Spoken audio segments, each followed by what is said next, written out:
Okay, so welcome to the Practice Assistant. Today we're going to work on getting our chords to sound better.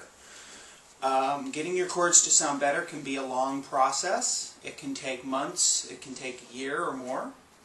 But it is very important that you get to the point where your chords, every note you're pressing with your fingers and every string you're playing has a nice bell-like sound and no thuddy thuds.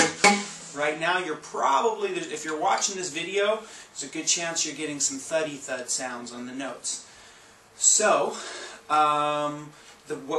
basically what you want to do is make a chord. We're going to work on the E major chord, okay? E major. So first finger, third string, first fret. Number two finger, fifth string, second fret. Number three finger, fourth string, second fret. First of all, try and make sure your fingers are near the sweet spot. Remember, the sweet spot is close to the fret without being right on top of the metal.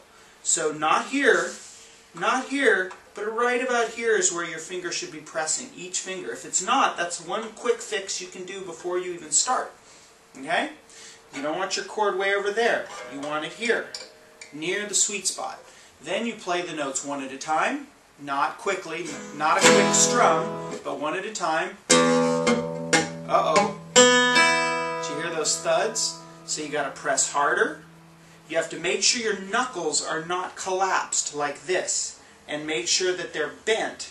Because sometimes your knuckle will collapse and your finger will actually be touching a string below the string it's pressing and muting that string, making that string not sound.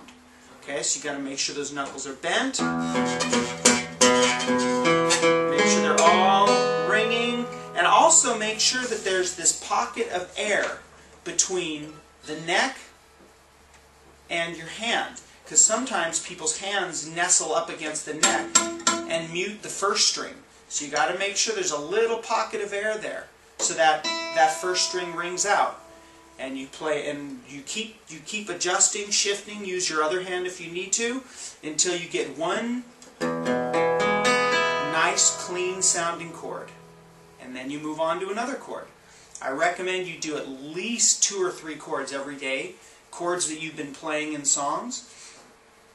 It will, over time, make them sound better and better. And next thing you know, you'll be playing a song and you'll realize, wow, all my chords sound good. Hooray! Alright, so keep going, keep playing. Good.